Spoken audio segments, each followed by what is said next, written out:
Bueno, hablábamos acerca de eso, porque bien lo dice el doctor Gimate, o sea, y lo decía hace un segundito. Si habrá que escoger a alguien, habría que hablar de Cedillo. Ahora, aunque con Cedillo todavía la seguridad se mantiene en los aparatos, bueno, coordinada por la Secretaría de Gobernación, es evidente que tiene una mejor intención para hacer las cosas, es decir, está más, tienen más claro lo que se tiene que hacer en cuestiones de seguridad pública. Cosa que no pasa con Vicente Fox, por ejemplo, porque entonces el cambio de gobierno implica una salida de mucha gente que tiene mucha preparación y eso lo lleva a un desmoronamiento, y lo vimos en cuestiones de seguridad nacional. O sea, tal vez no se tenía un concepto muy claro con seguridad nacional, pero se sabía qué hacer, y con Fox no se supo qué hacer, entonces se tuvo que reinventar. Y en este proceso de reinvento también, inclusive gente preparada como Aguilar Cince, bueno, pues deja de estar ahí, ¿no? Entonces me parece que terminó siendo embajador no recuerdo bien, pero bueno, se sale pues del ámbito de la seguridad, y esa es una gran problemática. Entonces sí, yo creo que no lo alabamos, pero bueno, tenía un conocimiento más preciso. Gracias. Pues primero felicitarte, Tom, por el trabajo, que hayas concluido tu tesis. Y pues bueno, pues ya existían pactos, ¿no? También en el régimen. O sea, pactos locales, hubo una transición del régimen y pues realmente, o sea, no es que el presidente haya hecho Así no. casi, sino ya había pactos preexistentes. Te quiero hacer algunas decisiones sobre la tesis, y que tienen que ver con lo que decía el doctor sobre los diagnósticos. Porque, o sea, es que ningún gobierno hace diagnósticos porque no hay datos, o sea, no hay datos que sean buenos, ¿no? A partir de sistemas de información. O sea, yo creo que el gran tema de la tesis es ese. O sea, al no tener sistemas de información bien estructurados y donde involucra a varios actores desde lo local, ¿no? O sea, los municipios, las entidades, pues no generas buenos sistemas de información. Puedes tener un sistema de información, un Plataforma México, en términos de software, de hardware, pero si no tienes al personal realmente preparado, y si este personal no está profesionalizado en todos los niveles del gobierno, pues entonces no tienes un sistema de información que realmente aporte para generar un diagnóstico. Y yo señalando esto, te quería señalar eso, porque en tu tesis utilizas datos del secretariado, pero el secretariado tampoco, o sea, lo que hace el secretariado es pedirle a los ministerios públicos, a partir de un escrito, que ellos mandan un formatito así, ¿cuántas carpetas de investigación tuviste ahora de delitos de robos?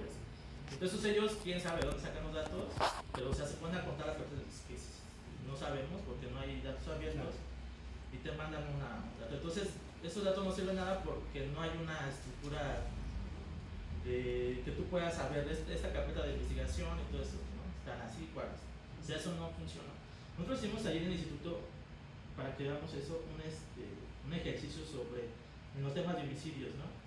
Entonces comparamos los datos del INEGI, que sí son realmente buenos esos datos, porque ellos lo que hacen es sacar todos los registros de todos los homicidios que ocurrieron a partir de lo que reportan los ministerios públicos, lo que reporta la Secretaría de Seguridad, la Secretaría de Seguridad Pública, o cuando estaba en gobernación,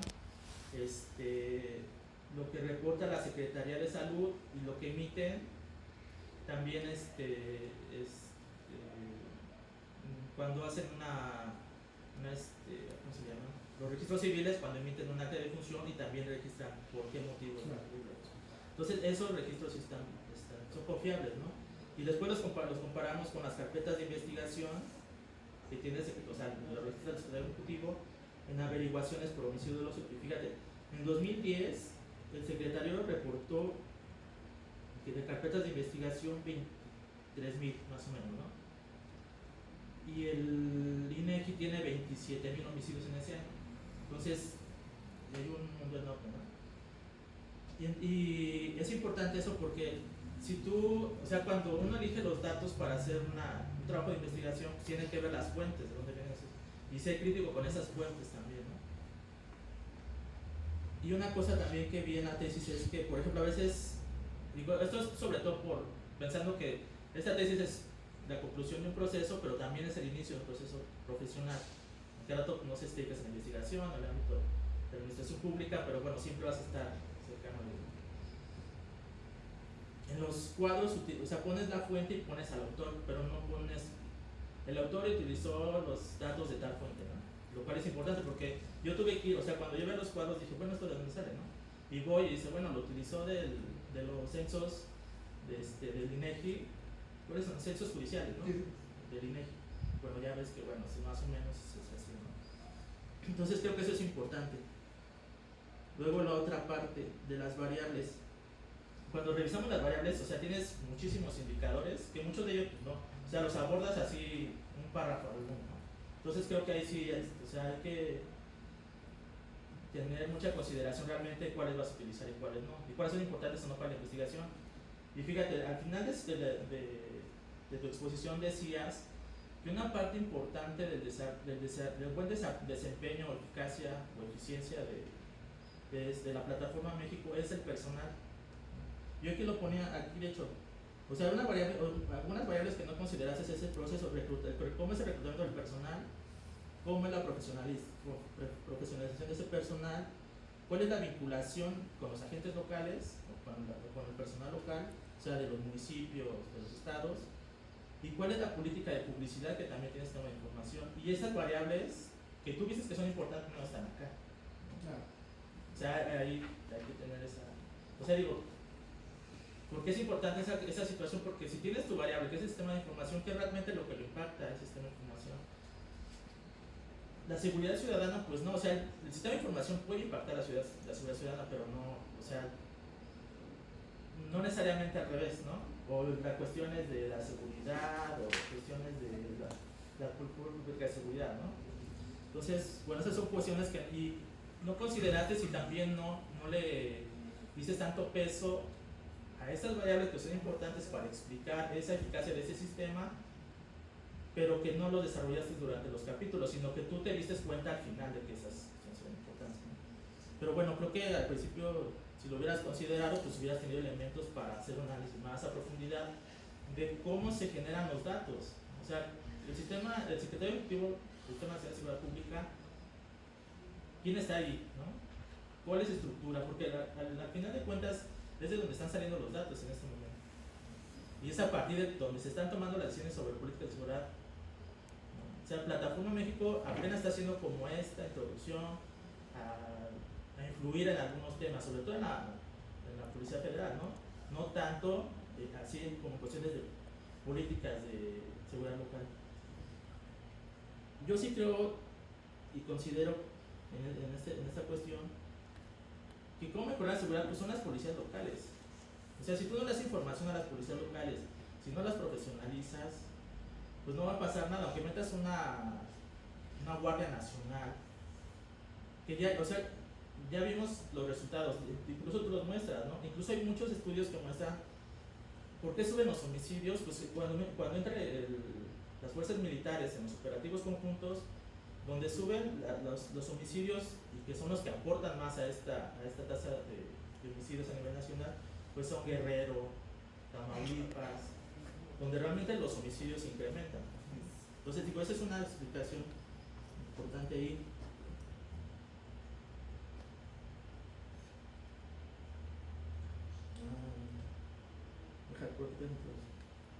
También en la tesis señalas, y eso, o sea, cuando uno utiliza datos hay que ser cuidadoso sobre la interpretación que uno les da, ¿no? Y te voy a decir porque utilizas también para argumentar de que se incrementó la inseguridad a partir, o sea, este argumento lo apoyas con los datos de que hay mayores presos. Pero o sea, una política criminal también se ve reflejada o también influye en el sistema de justicia que tienes. Y en ese momento todavía un sistema penal inquisitivo, ¿no? Es decir, la prisión preventiva oficiosa en ese momento abarca un buen de delitos. O sea, todo era delitos graves, ¿no? Que ameritaban prisión preventiva oficiosa en ese momento. Entonces, el robo simple ameritaba prisión preventiva oficiosa. Entonces, aunque no hubiera mucha violencia, o sea, no sé, y eso se daba mucho a nivel de muchos municipios, ¿no? O sea, alguien se robaba una gallina, prisión preventiva oficiosa. Y no necesariamente tiene que ver con o sea, no es un delito de alto impacto socialmente, ¿no? Que uno pueda percibir. Entonces, hay que ser cuidadoso con, pues, con decir eso, de que no tiene que ver, o sea, yo creo que si había un alto índice de presos, siguió creciendo las personas presas durante ese momento, pues se debía a otras cuestiones que tenían que ver con el sistema de justicia penal, principalmente. Y segundo, pues que muchos estaban aún sin ser, que lo señalas un poco ahí, sin ser todavía, sin haber recibido una sentencia. Sí, ¿no? O sea, creo que tenemos nosotros ahí en el instituto que más o menos el 70% está bajo prisión preventiva, sin todavía recibir sentencia. O sea, es un alto índice. O sea, es decir, tienes, no sé cuántos mencionabas, como 100,000 presos, o sea, 70,000, no, todavía no sabes si son culpables o no, pero están ahí. O sea, sí, 129. ¿no? Entonces, por eso digo, es importante como ser precavido con esos datos.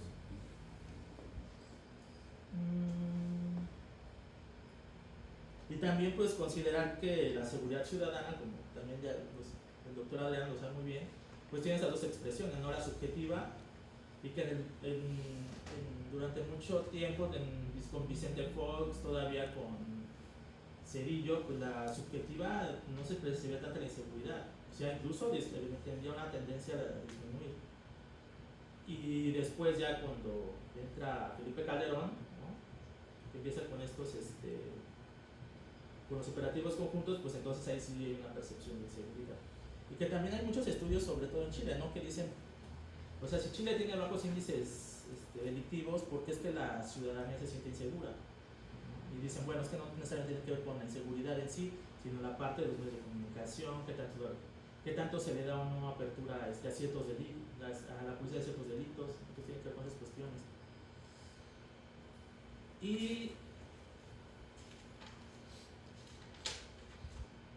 tenía una...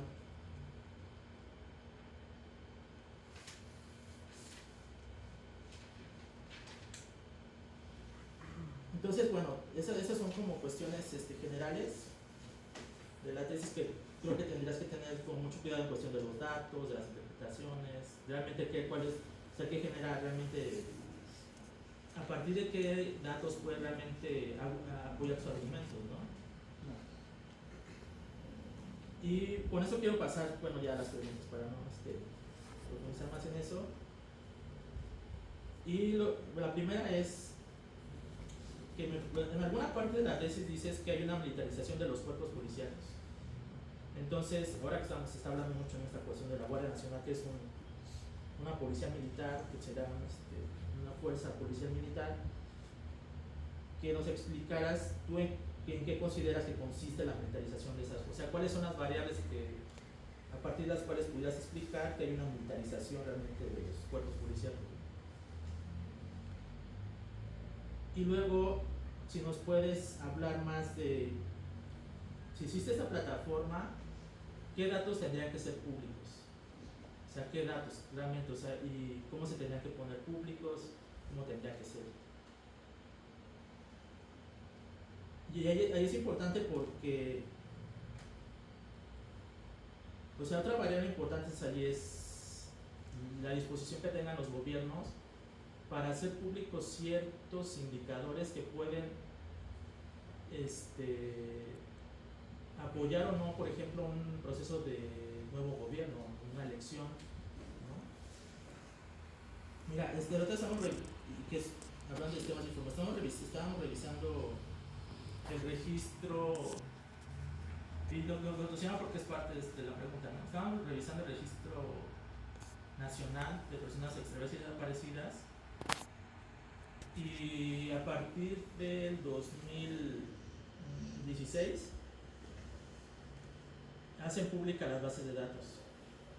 Y hay dos bases de datos, la base del Fuero Federal, donde contienen el nombre de las personas desaparecidas o extraviadas, y la del Fuero Común, que es mucho más grande, o sea, es la que reporta como 34,000 desapariciones, y no hay nombres ni datos, ¿no? Y en el marco metodológico de esta base de datos señalan que por cuestiones de la ley de acceso a la información pública, pues se está reservando los nombres, ¿no? Después sale una tesis aislada de la Suprema Corte de que se tienen que realmente dar los nombres, ¿no? O las cuestiones de los derechos de las personas, a saber sobre quiénes, dónde están perdidos, todo eso. Y aun cuando o sea, esta base es parte también del Secretario Ejecutivo Nacional, pero aun cuando tienen presupuesto para el Secretario Ejecutivo para tener personal capacitado y todo, después de eso al año una organización que se llama Data Cívica hace un ejercicio computacional a partir de los registros del Seguro Social y ellos encuentran los nombres, ¿no? Todas esas personas y les dan nombre a todas esas personas. Pero ahí había entonces una política del gobierno que realmente no quería decir, no quería sacar a la luz pública, primero, cuántas personas estaban extraviadas y perdidas, porque es parte de la guerra, la guerra contra el narcotráfico, y luego tampoco de darle personalidad a esa guerra. Entonces también, digamos, esa es una variable que también influye en los temas de información, ¿no? O sea, ¿qué política de gobierno tiene transparencia? Por eso te pregunto que qué delitos tendrían que ser públicos o qué datos tendrían que ser públicos. Y luego, ¿cómo se controla el acceso a esos datos? O sea, porque obviamente hay datos personales en las averiguaciones previas, en las carpetas de investigación. ¿Cómo se controla ese acceso? O sea, ¿quiénes tendrían que tener acceso a ellas? Si realmente todos los policías tendrían que tener acceso a ellas, o si mediante un mando central de las policías locales o municipales, y también si podrían tener acceso a ellas las víctimas de delitos, toda esa cuestión, ¿no? Y si estos datos, o sea, si tienen que ser datos abiertos, ¿con qué disponibilidad tendrían que tener? ¿Qué disponibilidad tendrían que tener? ¿Cómo se haría el manejo de esas bases, ¿no? Entonces creo que esas preguntas son fundamentales por una cuestión de transparencia y por lo que señalábamos, ¿no? O sea, si tú no das transparencia a los datos, no sabes cómo están construidos y no se pueden generar críticas de la sociedad civil. Y muchas de estas cuestiones se han impulsado desde la sociedad civil, ¿no? O sea, toda esta cuestión de seguridad sin guerra, pues son los que están apoyando la transparencia de la información de los datos, de que los militares den a conocer las detenciones, ¿no? O sea, toda esta cuestión, o sea, creo que una parte importante de esos temas de información es esa publicidad que le vas a dar, o sea, y una evaluación pues independiente, o sea, que desde órganos de la sociedad civil que se generen estas cosas. Entonces, esas son mis preguntas. Gracias. Bueno, que sea primero la última, respecto a los datos públicos, cuáles deberían ser compartidos, pues, digamos, con la ciudadanía. Bueno, efectivamente, pero vamos a explicarlo así. Hay cuestiones en los servicios de inteligencia que por la naturaleza misma de los procesos no puede ser revelado. ¿Por qué no puede ser revelado? Bueno, porque se pone sobre aviso a los mismos, a los que se está combatiendo, digamos, o pueden ponerse en entredicho las investigaciones que se estén llevando a cabo, en fin. Sin embargo, creo que, como bien lo dice el doctor Rodríguez, sí hay datos que pueden ser compartidos. Ahora, en términos particulares, por ejemplo, de la Plataforma México, no doy mucho tiempo de explicarlo en la presentación, pero hay algo que se llama el Cardex policial. ¿Qué es el Cardex policial? Bueno, es el registro de todos los policías que laboran en instituciones de seguridad. Ahí dice quiénes han sido dados de baja, por qué han sido dados de baja, quiénes han sido dados de alta. Entonces, a mí me parece que el Cardex policial es una muy buena, bueno, serían muy buenos datos para tenerlos ahí. Por supuesto, también los registros de armamento, ¿no? Con esto se podría evitar tráfico, digamos, ¿no? De armas. Se pierden muchas armas en el camino, pero no solo las que traen los narcotraficantes o el crimen organizado, sino los mismos policías. Si tienen armas, no se sabe por qué. Entonces me parece que el registro de armamento que tiene la Plataforma México, no solo de las instituciones securitarias, sino también de órganos privados, ¿no? Me parece que es importante, así como el registro que se tiene sobre las instituciones privadas que proveen seguridad de alguna u otra manera a determinados sectores, ¿no? Por supuesto, los presupuestos, y aquí hay un terrible desfase, porque no solo son estas cifras, sino que, como lo decía en el proceso de investigación, o sea, están disparadísimos, y tú decías ahorita, ¿no? O sea, uno los tiene el INEGI, otro los tiene otra institución. Me parece que no se ha homologado esto. Aún así me parece importante que sí sean públicos, ¿no? porque precisamente se puede hacer esta comparación y decir, bueno, ¿qué está pasando? ¿Quién tiene razón o quién no? En el sentido esto de las desapariciones, creo que es importante que no se mantuvieran reservadas, ¿no? Seguramente si se tiene en curso una investigación, sí, ¿no? Pues para que no afecte pues, el desarrollo de las investigaciones. Pero creo que deberán hacerse públicas, porque no hay públicas. Tenemos un registro, sí hay de desapariciones, pero no hay completo, y es lo que vuelvo a decir. Hay organizaciones de la sociedad civil que tienen un registro, ¿no? Y tal vez el ejecutivo tenga otro, ¿no? Entonces me parece que se debe hacer público este tipo de cosas. También saber con cuántas fuerzas federales se cuentan. No tenemos idea. Después están los organigramas, por ejemplo, en las instituciones de seguridad. No sabemos cuántas fuerzas federales están en activo, no sabemos cuántas federales ya no lo están, si tienen un registro de armamento, o de vehículos militares, en fin. Y me parece una parte muy importante es la de los controles de confianza. Se dice en los medios, se dice, pláticas, se dice en todos lados que falta que los controles de confianza, pero no sé cuántos pasan, cuántos no pasan, por qué razones, por qué no. Y a mí me parece que el escrutinio que la sociedad pueda tener sobre este factor, bueno, pues es importante, ¿no? Hablamos de los datos públicos y me llega a la mente porque ayer se estaba diciendo el presidente Obrador que se van a hacer públicos los datos del CISEN, ¿no? Muchos archivos ya van a ver la luz, ¿no? Me parece importante porque muchas investigaciones que se llevaron a cabo, entre ellas probablemente mucho de lo que tiene que ver con la plataforma, podrán acrecentarse, resolverse muchos misterios, en fin, misterios en el sentido de que no sabemos mucha información, ¿no? Me parece que esa es una buena iniciativa, aunque haya tardado mucho. Ya se había abierto en el Archivo General de la Nación en la galería número 1, ¿no? Pero seguía estando muy acotada, era información que prácticamente era como para crear una historia, pero no daban datos concretos, entonces me parece que eso es importante. Ahora, la plataforma México tiene un sistema para guardar los datos, es decir, esto viene desde que se utiliza la plataforma. Cuando uno utiliza la plataforma deja una huella digital sobre quién la usa, por qué la usa y a qué hora la usa. Entonces, tiene un índice muy bajo de gente que podría utilizarla, aunque sucede que hay gente que lo utiliza para otros fines, pero hay muy bajo. Esto en cuanto al resguardo de la información, bueno, se requiere una autorización, miren, un clearance para poder llegar a ella. Esto es, los operadores de la plataforma México son los que tienen el acceso a eso, no los usuarios.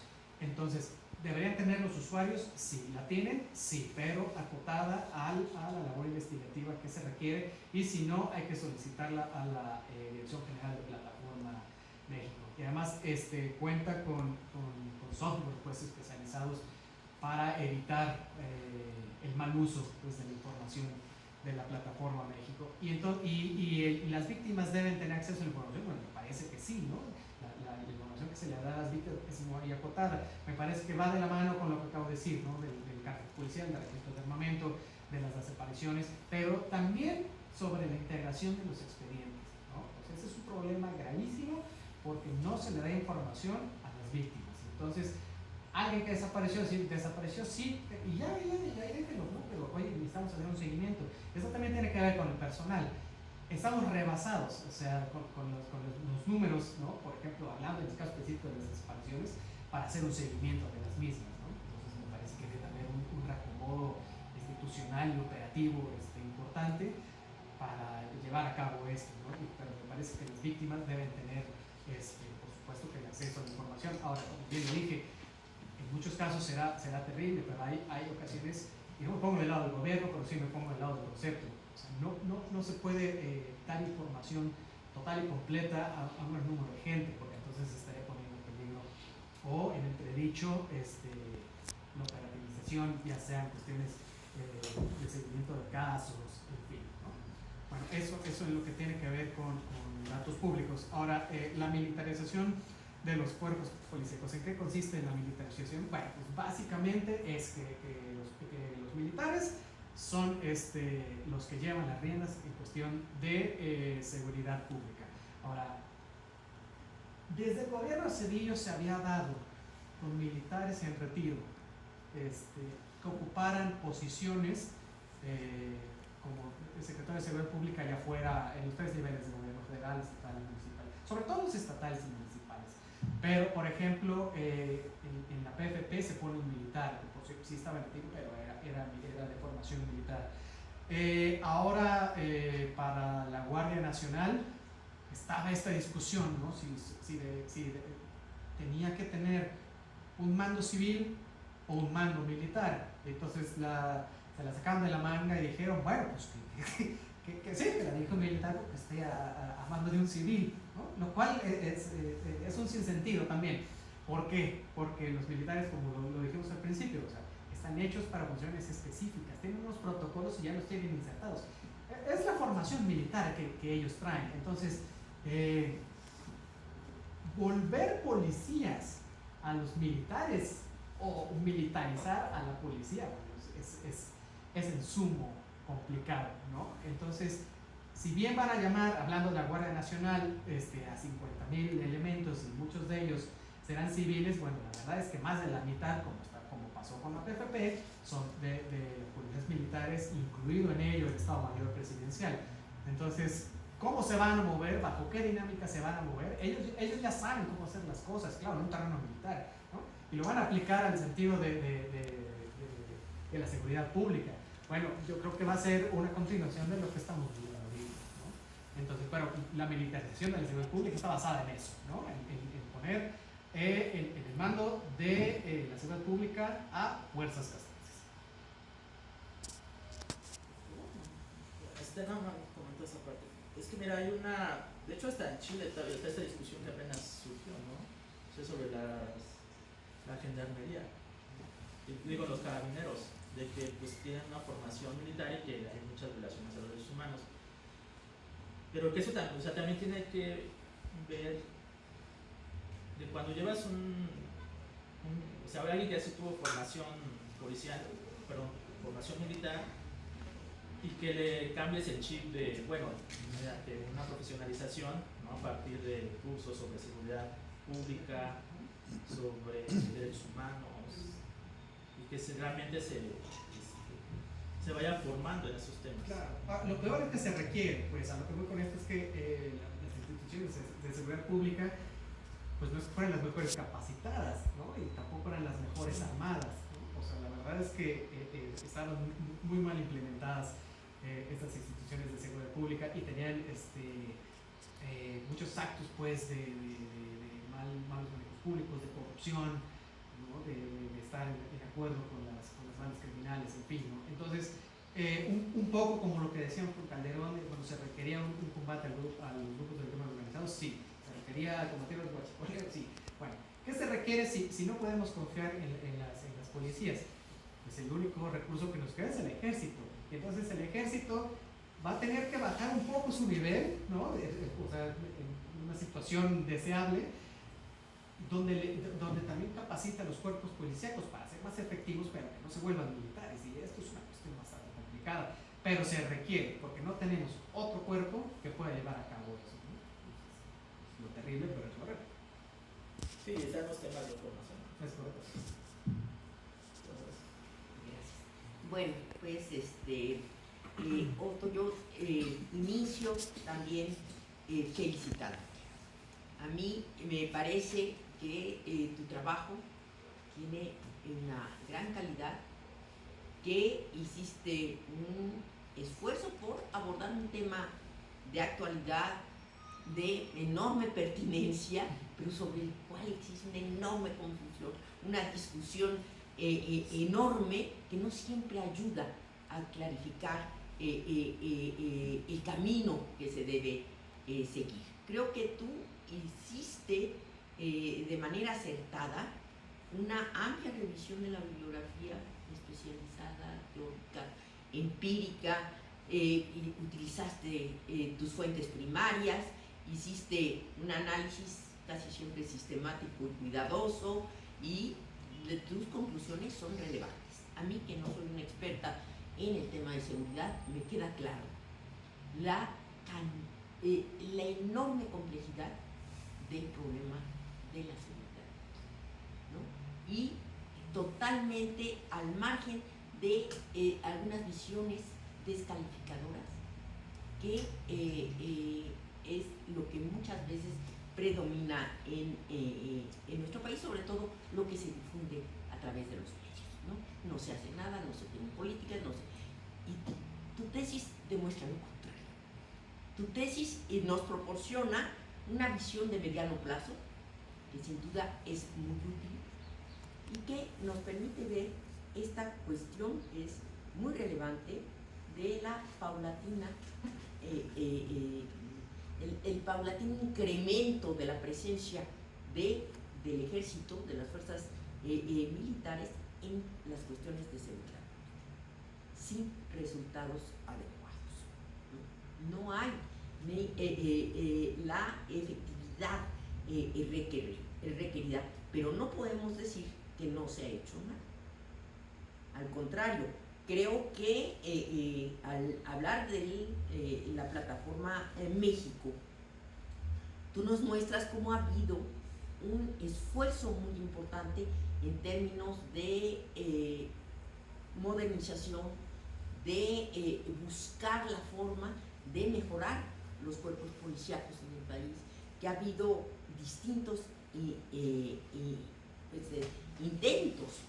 Ahora creo que también tú nos apuntas hacia una respuesta de por qué este fracaso en términos de la efectividad en el tema de la seguridad. Y creo que tiene que ver con esto que dijiste ya muy claro hace unos momentos, una enorme improvisación de esto, ¿no?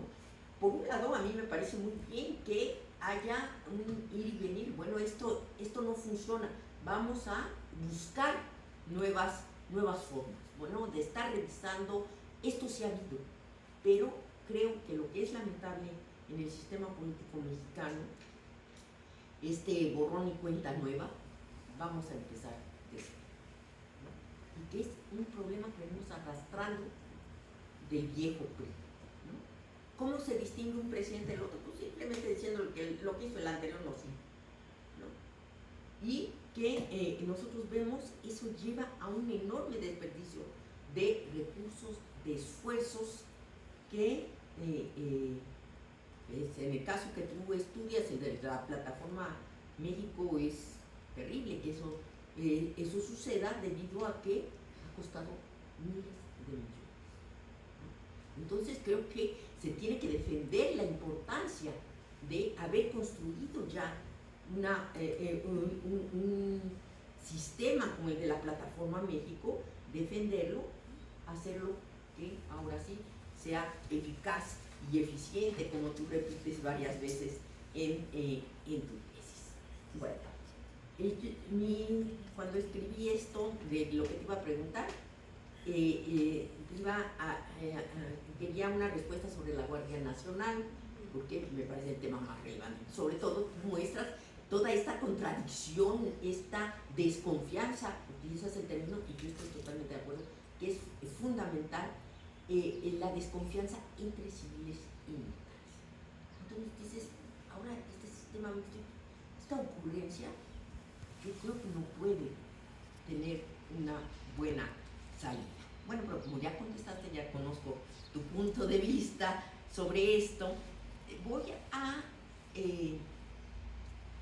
hacerte un comentario sobre algo que no recogí de la tesis, y mira que la conozco bien, no me leí ahorita las 675, pues no sé, 600 y tantas cuartillas, porque tú sabes que lo leí a lo largo de los 12 trimestres que estuviste inscrito en el doctorado.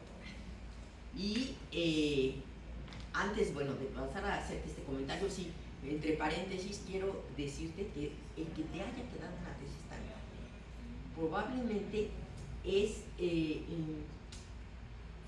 coadyuvó a que algunos de los comentarios que te hizo el doctor Rodríguez, ¿no?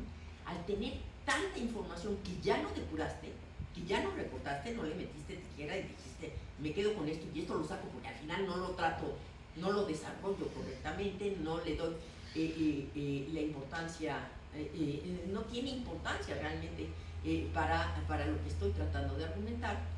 Y también la otra deficiencia contraria de cuestiones que apenas señalas y que merecían toda tu atención. Creo que esto faltó hacer, ¿no? Esta revisión, este recortar y quedarte con lo que es realmente importante. Bueno, cierro el paréntesis.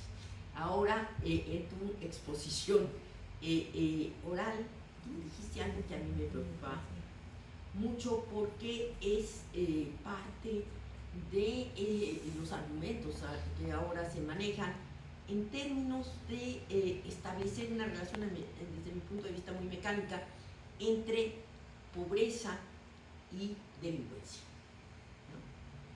Yo creo que efectivamente vivimos en un país en donde las situaciones de precariedad, de falta de oportunidades, la pobreza, los bajos salarios son una realidad.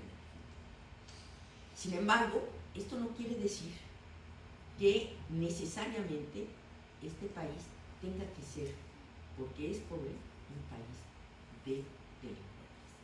Y además, la historia nos da argumentos para ver que esto no es cierto. México históricamente ha sido un país pobre, miserable en términos económicos. Allí están ya desde el siglo XVI los testimonios de Humboldt, ¿no? Donde decía, esto era lo que a él más le sorprendía, esta miseria enorme en nuestro país y la desigualdad. Es decir, México ha sido históricamente un país pobre y desigual.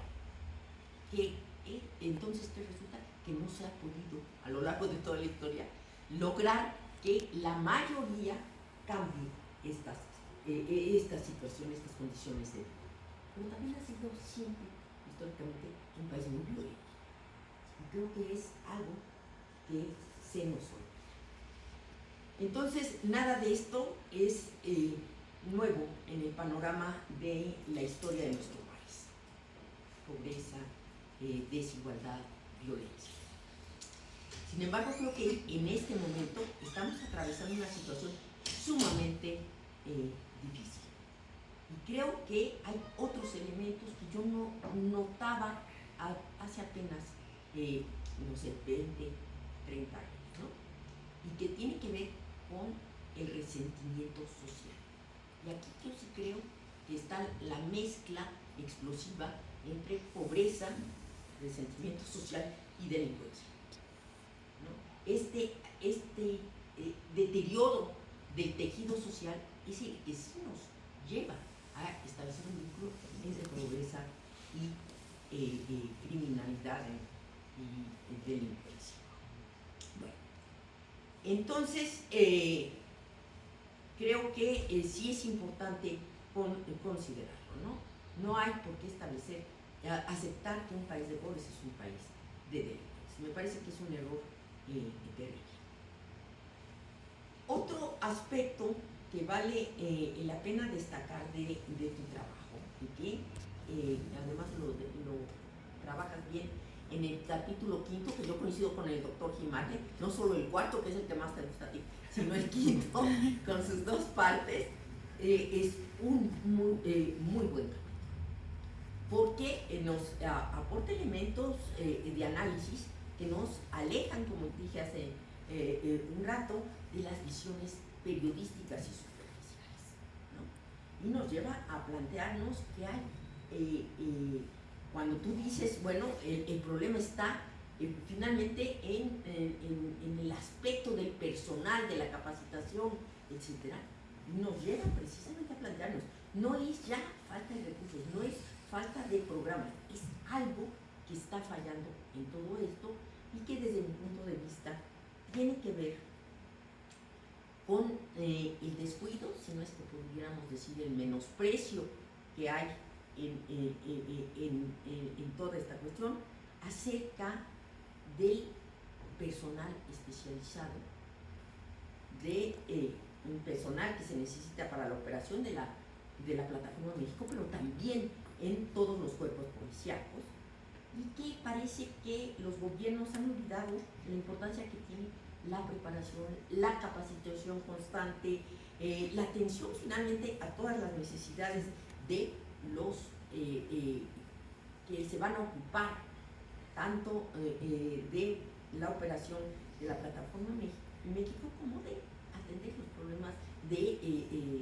seguridad pública en el país. Entonces, esto nos lleva a otra dimensión, ¿no?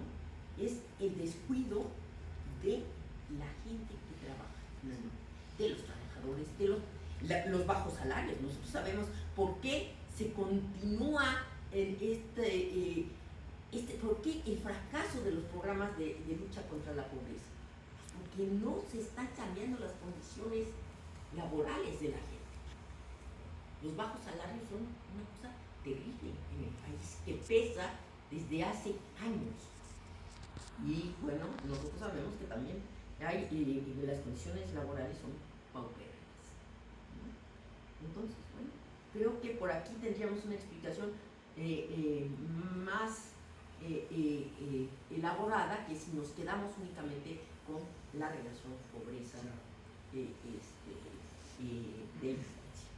Bueno, entonces creo que yo ya hablé demasiado y ya me quedé sin pregunta, pero lo cierto es que sí, ya conocí tu punto de vista, me parece, yo coincido ampliamente, la Guardia Nacional no nos permite avanzar en este problema y bueno, creo que ante esto lo que hace falta es que trabajos como el tuyo se conozcan, se difundan. Y coincido con el doctor Gimate de que una alternativa, sin duda, es que la presentes al concurso, ¿no? Está la de la Academia Mexicana de Ciencias, pero hay otros de asociaciones de ciencia política, por ejemplo. Entonces hay varias opciones. Pero lo que sí yo te recomendaría es que pensaras, y esto te llevaría más a una opción de publicación del trabajo, un trabajo ya más pulido y que recogiera todas estas observaciones que te hizo el doctor Rodríguez, ¿no? Efectivamente vale la pena un trabajo más breve, pero más depurado, ¿no? Entonces creo que esto es así como una necesidad, ¿no? El tema es importantísimo e existe un trabajo de investigación realmente sobresaliente. Entonces hay que dar a conocer este trabajo. Yo quisiera decirte como profesora de este posgrado, pues que nosotros decidiéramos apoyar para... No es cierto, no hay los recursos para que... Y yo he peleado porque se publiquen las mejores tesis. Es muy difícil. Y no como tesis, no en esta versión, sino como libros. Libros ya mucho más pensados, pulidos, reflexionados, ¿no? Imposible en las condiciones actuales de austeridad y de recortes presupuestales, de todo esto, pero hay que buscarlo, ¿no? Y por lo tanto, ojalá tengas la oportunidad de seguir trabajando sobre esto. No sé cuáles son tus proyectos profesionales, pero lo que sí es cierto es que ya tienes un conocimiento acumulado que tienes que aprovechar para seguir desarrollando un tema fundamental para la vida política de este país. Bueno, pues entonces creo que es todo. No te voy a interrogar, ya. Solo quiero bueno, que te lleves estas ideas, ¿no? Bueno, sí. Gracias, Laura. Sabemos los tres, sabemos otras personas que sí, efectivamente has seguido el desarrollo de la investigación de Otto y en los diferentes coloquios has hecho tus observaciones muy en tiempo sobre esta cuestión de pobreza, violencia, crimen organizado, etcétera, delitos. voy a decir. Hay un trabajo que publicamos, que patentamos, un servidor, Juan Manuel y otras dos personas, donde justamente hacemos correlaciones, pobreza, delitos dolosos, etc., en 4 países: Chile, Argentina, Uruguay y México.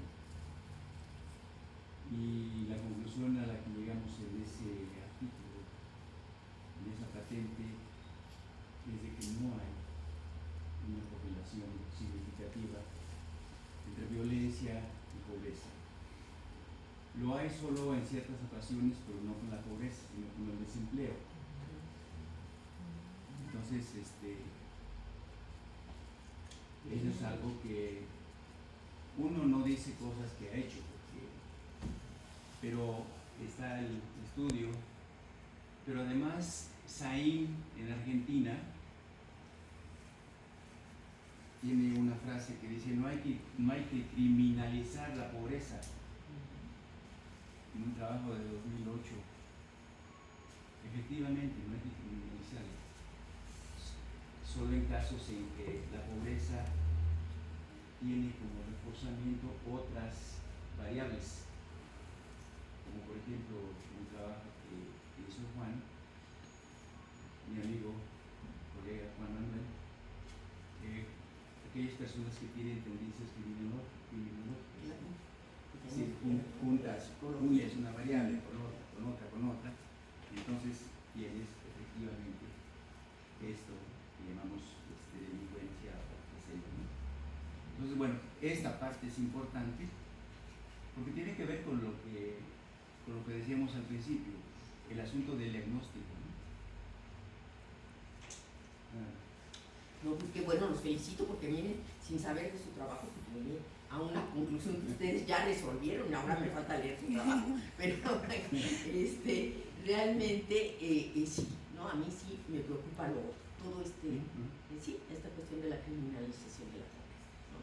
Entonces, bueno, pues qué bueno que hicieron un buen equipo así.